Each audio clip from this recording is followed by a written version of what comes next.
你是否曾感觉你的思想不再属于呢？你口袋里每一次震动的统治都是一个伪装的命令，你滚动的每一个新闻源都是一条无形的锁链，将你束缚在无穷无尽的无关信息流中。你身处人类又是依赖最强大技术的时代中心，但矛盾的是，你感觉比以往任何时候都更加无助。这是一种微妙但复视性的感觉，成为一个被动的乘客，而不是你自己意识的驾驶员。你不断地被你不理解的算法诱惑、调整和塑造，服务与不属于你的目的。这种感觉就像一个你未曾编写的代码的归类，逐渐失去你的自主性和你的专注力。这不是你的错，这是现代人的普遍卜卦，是数字时代的生存焦虑。每当你毫无明确目的地解所受集，只是为了被一个不属于你的观点、欲望和恐惧的漩涡所劫持时，这种反应性的混乱状态就得到了验证。你的多巴胺被巧妙地控制，你的思维模式被微妙地影响，你深度专注的能力随着每一个新的警报而瓦解。你被条件化为反应，而不是行动。生活在一种付钱的警觉状态中，从一个刺激跳到另一个刺激，失去了与自己、与你真实价值观和目标连结的能力。这不是一种想象中的感觉，这是一个蓄意设计的结果，一个旨在捕获和货币化你注意力的系统，而注意力是你拥有的最宝贵的资源。在这种环境中感到密室和支持破碎，不是软弱的标志，而是一个人类心智对持续不断的数字攻击的自然反应。但如果我告诉你有一条出路呢？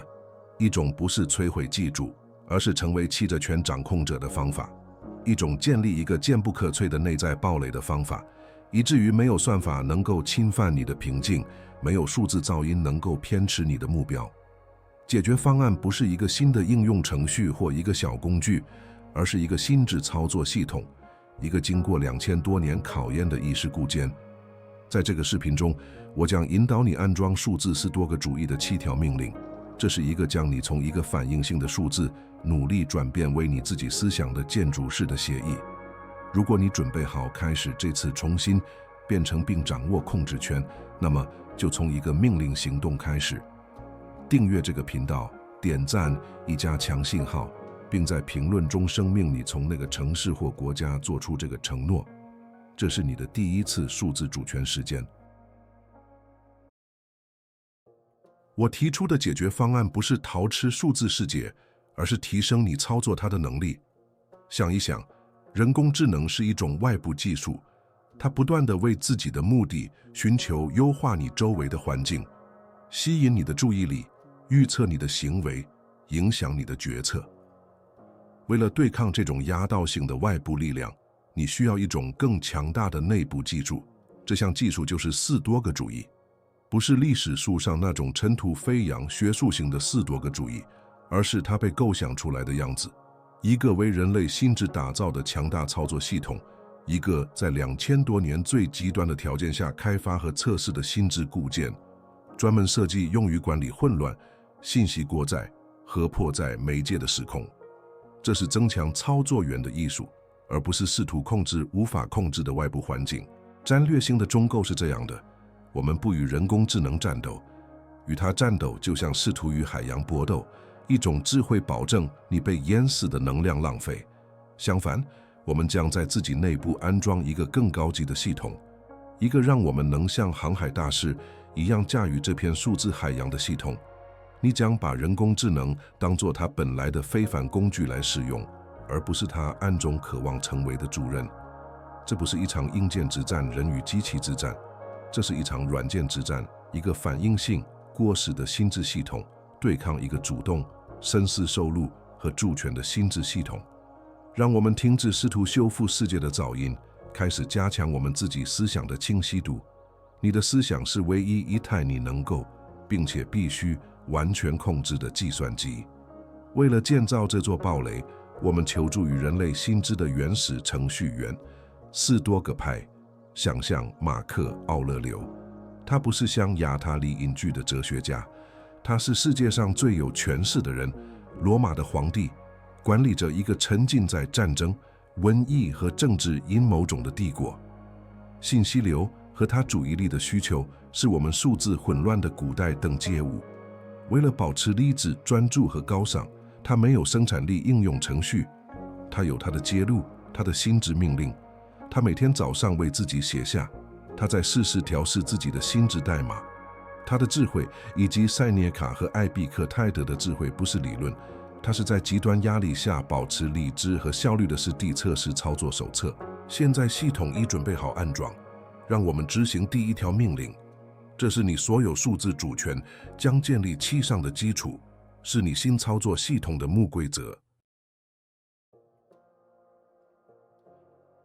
这个古老的原则有压力简单，但在其现代应用中却极其强大。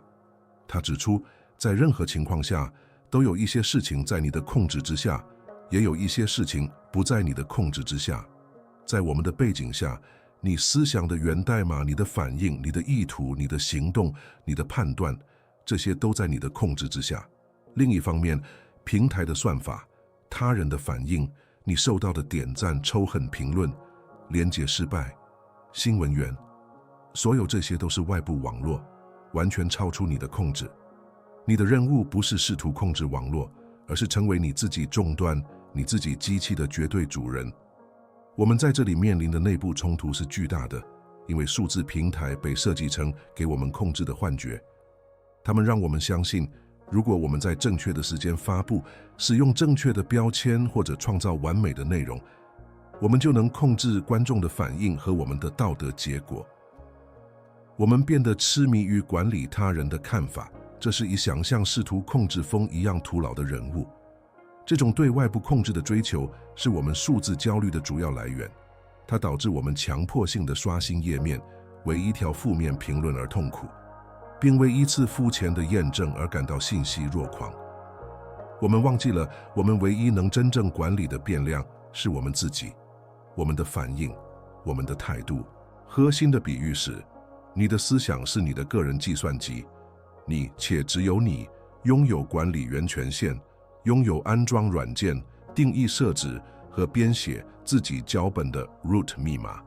互联网、机器算法和数十亿用户是你的计算机所连接的一个巨大而混乱的网络。试图控制网络上发生的事情是疯狂的，这就像一个孤独的用户试图修改谷歌的源代码。塞波斯多哥就放弃了这种狂妄的野心，将他所有的精力集中在优化他自己的机器上。他加强他的防火墙，更新他的杀毒软件，并编写内部程序，以冷静、理性和高尚的方式处理来自网络的数据。想象每一次通知、每一封电子邮件、每一条新闻都像是发送到你思想服务器的 API 请求或 ping。你无法阻止这些 ping 的到来，它们是网络不可避免的特征。普通人数字努力允许每一次 ping 中断它的中央处理，导致压力峰值，并将资源转移到无用的任务上。而塞波斯多格者则编写了一个复杂的内部代码来处理这些请求。他将它们放入队列，分析它们，忽略恶意的或无关的，并在他定义的时间以及算好的方式回应合法的请求。他不反应，他的系统处理然后行动，深思熟虑地。在日常时间中，这意味着观念的彻底转变。你看到一个旨在引起分开的政治头条，你没有点击并沉浸在愤怒中，而是认识到这个信息是一个外部输入，它试图引发的情绪反应不在我的控制范围内，但我决定是否参与以及如何解释它是在我的控制范围内。你在一篇帖子上受到了一个恶意的评论，你没有感到人身攻击，而是将其分类。网络上一个陌生人的意见超出我的控制范围，我的焦点仍然在我的工作和我的价值观上。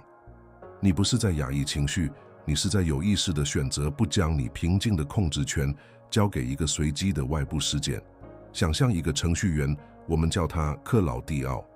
以前，当一个用户以攻击性的方式报告一个程序错误时，克劳蒂奥会进入防御状态。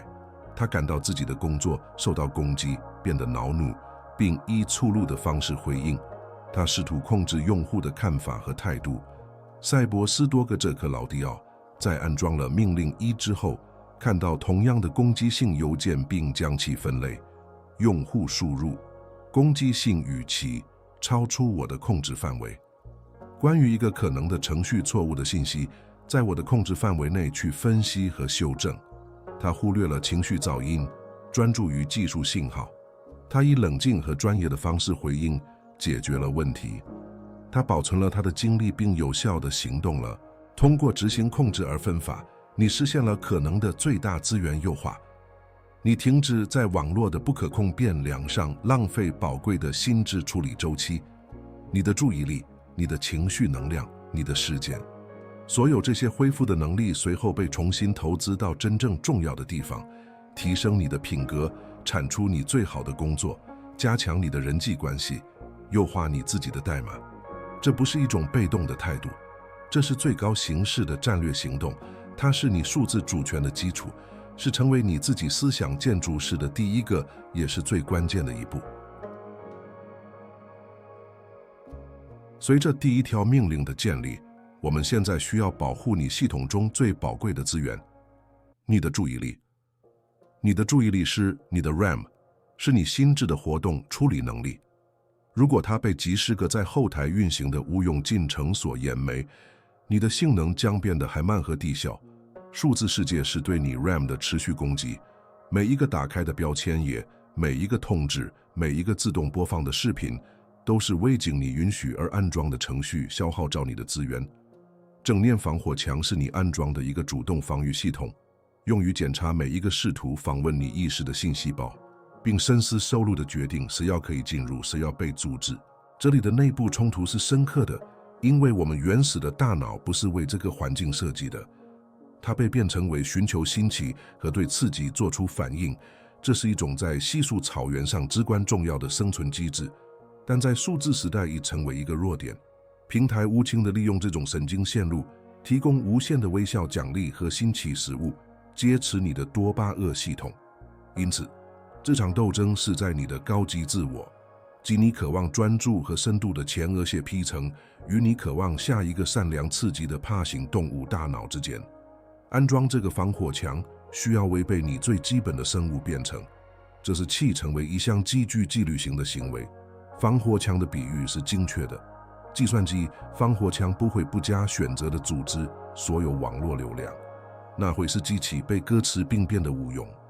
相反，它基于管理员与定义的一套规则运行。它检查数据宝并询问：这个连接来自可信来源吗？它服务于一个授权的目的吗？你的心智防火墙以同样的方式工作。主要规则：你的安全协议是你的意图。在消费任何信息之前，你必须执行这个检查。这服务于我此刻的目的吗？这让我变得更好、更聪明、更有效率吗？或者它只是一个伪装成娱乐的恶意软件，试图窃取我的注意力资源？这个命令的实际应用设计为你的数字参与创建明确的规则，禁用你只能手机上所有非必要的通知。你决定何时寻找信息，不要让信息决定何时打断你。为专注工作设立神圣的时间块，即日深度工作区块。在此期间，你关闭所有不相关的标签页，将手机放在另一个房间，并让你的防火墙组织所有与你主要任务无关的流量。你设定特定的时间来检查电子邮件和社交媒体，分批处理它们，而不是让它们碎片化你的一整天。你成为你系统的积极管理员。每当你无意土地拿起手机并开始滚动新闻源时，你就是在你的防火墙上打开一扇常开的大门，允许任何类型的流量侵入你的系统。正念是持续监控这些门状态的行为，是意识到自己是管理员，而不是被动的用户，是注意到点击推荐视频的冲动，并且不去服从，而是用关键问题来审视它。规则是什么？这服务于我当前的意图吗？大多数时候，答案是否定的。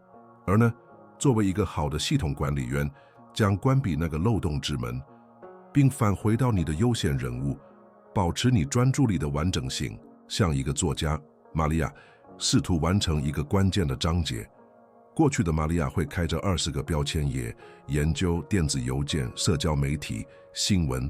她的注意力被分割，她的 RAM 超载。她写一段，然后检查一个通知，失去了心流。塞博斯多格着玛利亚将她的意图设定为防火墙的主要规则。我未来2个小时的唯一任务是写作。他关闭所有不相关的应用程序和标签页。他激活一个网站拦截器。分心的冲动仍然出现，但防火墙阻止了他。玛利亚的注意力变成了艺术激光，她进入了心流状态，并产出了她最好的作品。随着一个强大的防火墙被安装并积极维护，你不再是着毅力经济的无助受害者，你转变为你自己信息现实的主权策展人。你的心智空间曾经混乱和嘈杂，变得干净有组织，并且极其强大。你发现你比想象中拥有更多的时间和精力，因为你的资源不再被寄生进程所耗尽。你达到了必要的精神清晰度，不仅能在数字时代生存，而且能在其中茁壮成长。将信息作为一种精确的工具来使用，而不是淹没在气噪音中。在保护了你的注意力之后，我们必须重新校准你的激励系统。现代数字环境已经碎片化了你的欲望。想象你生活中的宏大目标，建立一个企业，学习一项技能，培养一段深厚的关系，就像你硬盘上的大而重要的文件。持续消费社交媒体、短视频和耸人听闻的新闻，就像一个程序，将这些大文件分解成数百万个无用的碎片，并将它们散布在整个系统中。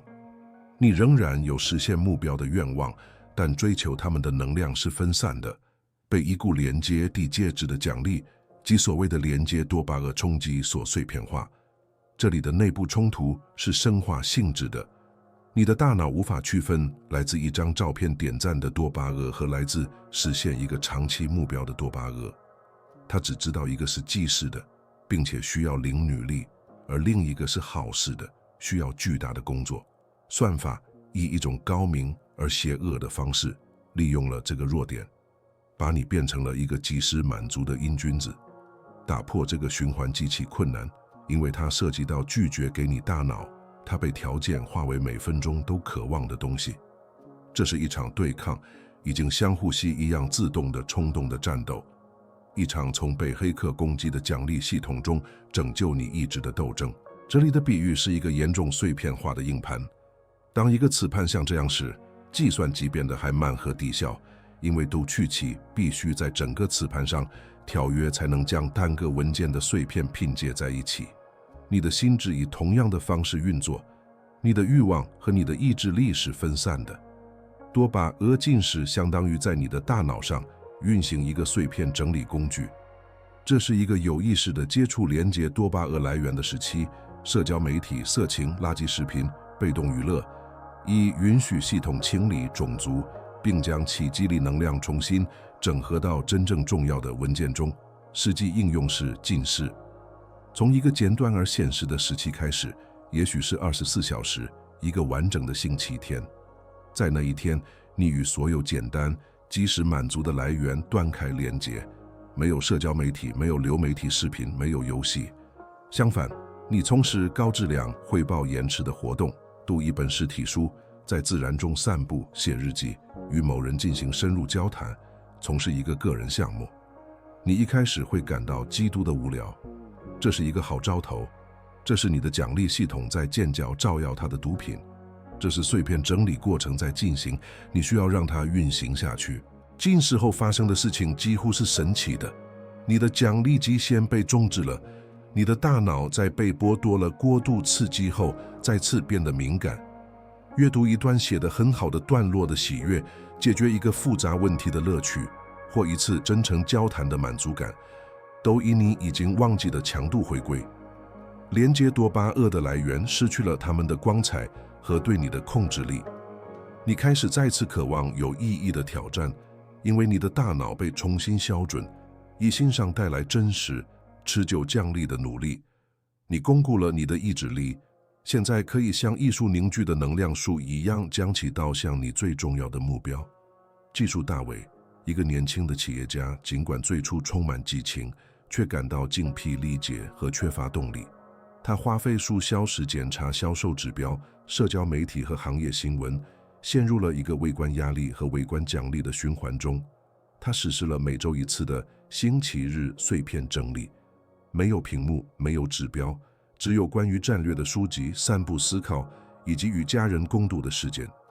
星期一，他不仅是休息好了回来，他是带着对他的核心使命的更新的清晰都回来的。他的精力和欲望不是巩固在虚荣指标上，而是巩固在他业务的真正目的上。他为他的意志进行了碎片整理，通过时间多巴胺进食和为你的欲望进行碎片整理，你重新获得了对你激励系统的控制。你不再是实验室里安牙刚干一货的算法，下一份验证随写的老鼠，而成为设计自己生活实验的科学家，有内在的长期的目标引导。你恢复了你意志的力量，那是将意图转化为现实的驱动力。这是确保记住服务与你最深层抱负的关键一步，而不是让你的抱负被记住所碎片化。在我们执行下一条命令之前，向那些真正致力于这次系统更新的人发出一个特别的邀请。我们在这里所做的只是一个开始。如果你希望深化你的训练并访问更多协议来强化你的心智，我在这个频道创建了一个名为心智大师的播放列表，里面有几十个关于专注、记录和时间哲学的视频，把它看作是你的高级训练。当你完成这个视频后，点击播放列表，继续你成为一名真正赛博斯多个大师的旅程。现在，让我们继续我们的编程。随着你的注意力得到保护，你的欲望得到巩固，我们现在需要加强你的系统，以低于意外的失败，低于数字生活中的 bug 和崩溃。斯多哥的人性不是盲目的乐观主义，它是一种见识的准备。这个命令是 Premeditatio Malorum， 即对恶的语言。在我们的 2.0 版本中，它意味照顾以想象最坏的数字场景，以对它们可能引起的冲击和瘫痪免疫。你不是害怕可能出错的事情，而是预测、计划，从而中和其情感影响。内部冲突在于我们天生倾向于避免消极的想法。我们时间积极思考，创建远景班，并期待最好的结果。这种态度虽然用心良苦，但是我们变得脆弱。当不可避免的出错时，你发布的项目受到批评，你的账户被黑，记住在关键时刻失灵。冲击是毁灭性的，因为你没有准备。对这些事情发生的恐惧生活在你脑海的深处，产生一种微妙而持续的焦虑。斯多哥的时间迫使我们以一种可控的方式直面这些恐惧，以便我们能够理性地处理它们。这里的比喻是编译软件。在一个程序运行之前，编译器会检查所有代码的错误、语法失误和潜在的 bug。它模拟执行，以在问题影响用户之前找到它们。Premeditatio Malorum 是在你的一天或一个未来项目上运行一个心智编译器的行为。你问自己，这里可能会出什么错？可能的最批系统故障是什么？你这样做不是为了让自己感觉糟糕，而是为了在现实的程序运行之前，找到并修复你计划中和你情感准备中的漏洞。实际应用是一个简单的5分钟练习，在一个重要的数字时间之前，一次在现演时，一个产品发布，一篇脆弱的帖子，坐下来，详细想象失败。想象你的网络在演示中图断了，你会怎么做？我会准备好 PDF 格式的幻灯片，以便发送，并用手机的4G 作为备用。想象你的帖子受到了一波仇恨评论，你会如何反应？我不会参与。我记住了命令1，我会专注于建设性的评论。通过预见问题以及至关重要的是你的应对计划，你消除了意外因素。恐惧转变为一个后勤问题。想象索菲亚，一个内容创作者，即将发布他的在线课程，这是一整年的心血，他对可能出错的事情感到恐惧。旧的索菲亚只会气到。塞博斯多哥这索菲亚花30分钟偏移人性，他列出了潜在的灾难：支付网站崩溃，没有人注册，他受到毁灭性的批评。对于每一项，他都写下1到2个应急步骤。在发布当天，支付网站确实出现了1个小时的不稳定，他没有恐慌，反而几乎感到一种解脱。预见的错误发生了，他冷静地启动了他的 B 计划，向他的追随者通报了情况。他在掌控之中。这种时间在你心智代码中构建了软件工程师所成的异常处理。生活就像一个复杂的软件，不可避免地会遇到一场极可能是系统崩溃的意外事件。微境训练的心智会崩溃，他会恐慌、僵着、放弃。而实践了便宜人性的斯多个心智，拥有一个预先写好的代码，快来处理那个特定的异常。这个错误我已经预料到了，执行一下相应协议。系统不会崩溃，它有压的处理异常并继续执行。因此，人性不是拥有依附、永不破裂的坚不可摧的盔甲，它是关于犯脆弱，即通过混乱和无序变得更强大的概念。通过故意为失败而偏移，你将潜在的灾难转变为对你系统的压力测试。每一个被预见和管理的失败，都会使你的心智代码更健壮、更高效、更可靠。数字混乱不再是恐惧的来源，而成为一个可预测的训练环境。你已完全准备好在其中冷静而有效的运作。现在你的系统已受到保护并具有韧性，我们需要精炼你的事实处理能力。这个命令是挑试你的印象。在斯多哥的注语中，印象是你的第一个想法，你对一个时间的初步自动的判断。在数字世界中，印象是你对一封邮件、一个头条、一条推文或一条消息的本能及时的反应。艾比克泰的教导我们不是被时间所困扰，而是被我们对他们的判断所困扰。我们大多数的数字错误和痛苦都来自于执行这个充满 bug 的原始的初步判断，而没有线条是它。内部冲突是现代互联网本身的架构，它是危机时反应而设计的。速度得到奖励，点赞、分享、即时回复，算法偏爱快速参与，而不是深思熟虑。我们的神经系统被这种疯狂的节奏所劫持，养成了一种先反应后思考的习惯。打破这个习惯需要巨大的意志力来创造一个空间，一个停顿，在一个惩罚沉默和深思的环境中。这是你溜而上，对抗定义我们时代的冲动潮流。代码雕饰的比喻是完美的。当一个程序员写一行新代码时，他不会立即将其投入生产，他会测试它。他设置一个端点，一个停止点，来暂停程序的执行并检查变量的状态。他会问，这新代码到底做了什么？它有哪些意想不到的后果？塞博斯多哥则讲完全相同的过程，应用于他的心智印象。在刺激愤怒的邮件和你的反应防御性的恢复之间，你插入一个断点，一个右翼的停顿来调试思想。这个命令的实际应用是有意识地创造这个停顿。当你对一个数字刺激感到强烈的情绪波动，愤怒、焦虑、嫉妒、狂喜，这就是你激活调试器的信号。停下来，深呼吸，然后问自己4多个的调试问题。第一，这里客观上发生了什么？将事实与我的解释分开。例如，我老板发了一封邮件，晋级，这个词是大写的。Verse， 我老板在对我大喊大叫，认为我无能。第二，我正在做的这个判断有用吗？它在我的控制之下吗？它符合我的价值观吗？想象一下，项目经理马克收到团队聊天中一位同事的消息说，你早该完成那个任务了。马克的第一印象是，他在公开攻击我，他在削弱我的权威。冲动是立即攻击性的回应，但马克安装了命令5，他激活了断点、停顿、调试印象。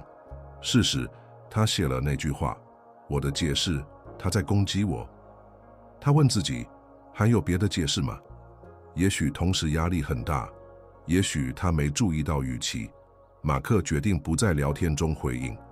他等了10分钟，然后私下找同事进行了一次平静的交谈。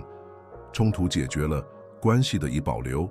大多数人以微调式的代码来运作他们的生活，他们执行每一个情感脚本，每一个出现在他们脑海中的判断 bug， 导致一个混乱、不稳定且经常失败的系统。而赛博斯多格者则是一位调试大师，他明白他的第一个想法不是神圣的真理，而是需要检验的假设。他生活在一种平静的警觉状态中，不断检查自己意识的代码，以确保只有最合乎逻辑、最高尚、最有效的程序，最终被执行为言语或行动。掌握这个停顿，这个有意识的挑事行为，也许是驾驭21世纪最关键的技能。它是你对抗愤怒文化、媒体操纵、两极分化和你自己最具破坏性冲动的终极防御。每当你在刺激和反应之间插入这个断点时，你就从算法手中夺回了控制权，并将其交换给自己。你不再是一个由外部输入控制的反应性终端，而成为一个冷静、深思熟虑的中央处理器，绝对掌控着你所有的输出。到目前为止，我们的命令都专注于建立你内在的数字堡垒，专注于防御和自控。但斯多格主义不是一种推事的哲学，它是一种有效行动的哲学。拥有一个强大、专注和有韧性的心智的最终目的，不仅仅是为了你自己的利益，而是为了你能在世界上高尚地行动。因此，第6条命令是变成高尚的行动。利用你的数字主权和你所拥有的强大工具，包括人工智能，不是为了自私的利益，而是为了公共利益。内部冲突是阻力最小滤镜的诱惑。技术，默认情况下，将我们推向被动消费和自我重新主义。刷一布局比利用互联网学习意向可以帮助他人的技能更容易。利用社交媒体来塑造一个成功的形象，虚荣比组织一个社区倡议更具有活力。高尚的行动需要刻意的努力，它要求你找子联合轻松娱乐的潮流划船，选择更困难但更有意义的贡献之旅。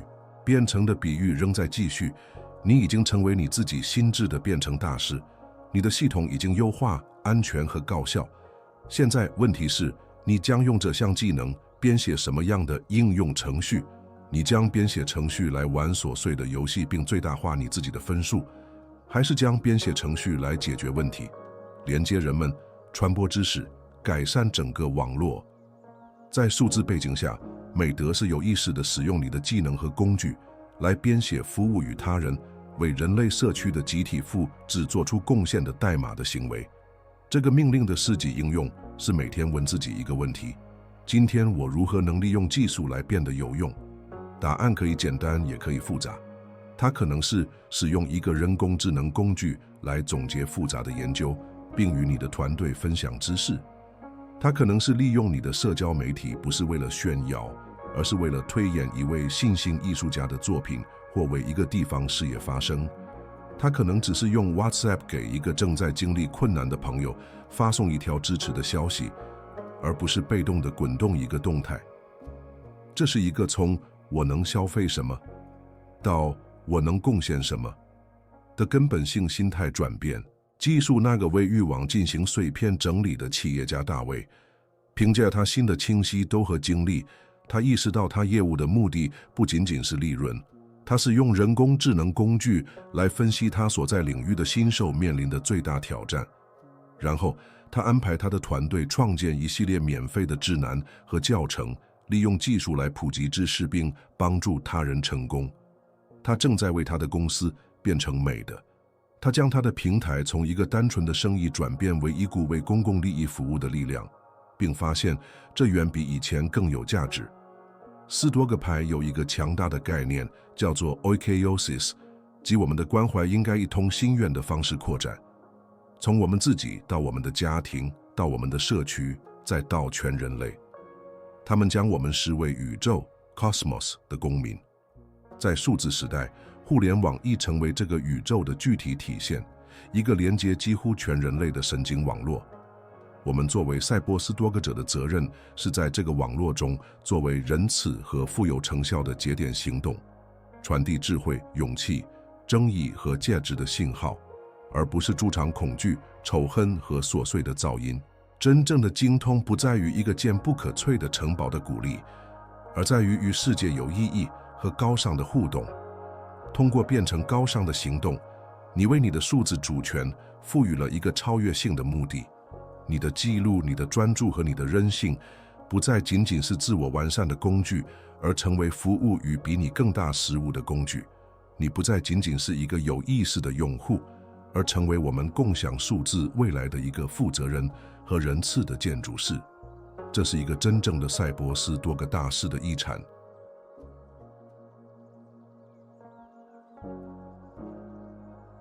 我们来到了最后也是最解放的命令，它是一出将你束缚于系统的最后一条锁链的钥匙。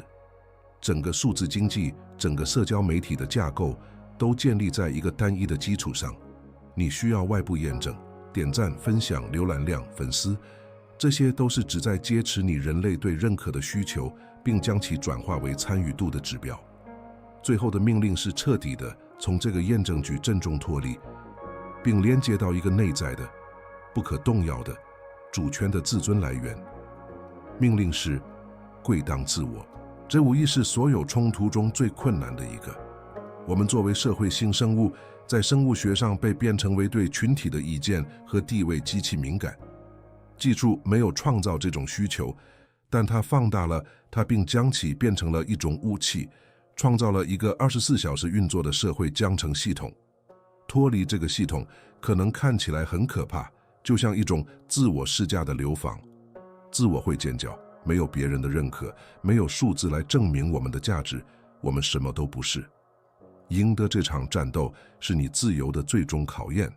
比喻简单而直接。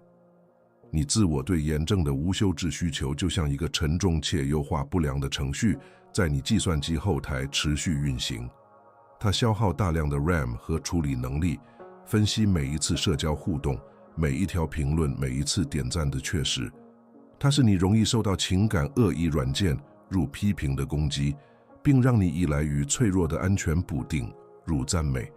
为了达到系统的最高性能和完全稳定，你需要在你的任务管理器中找到这个进程，终止它，并永久地归档它。如何在实践中应用这个？通过创建并致力于一个内部评估表现。在每天结束时，你不是根据你受到的点赞数或恢复来衡量你的价值，而是根据你自己的4多个标准来评估自己。问题是不同的。我今天是否以美的形式？我是否专注于我能控制的事情，并接受我不能控制的？我是否在面对恐惧时勇敢地行动？我是否以公正和尊重对待他人？我在压力下是否保持了冷静？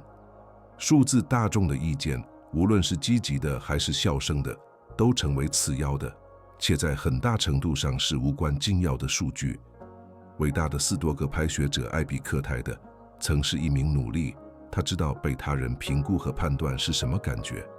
他给了我们一个最激进的归档自我的命令：如果你想进步，就要满足于在外部事物方面被认为是愚蠢和迟钝的。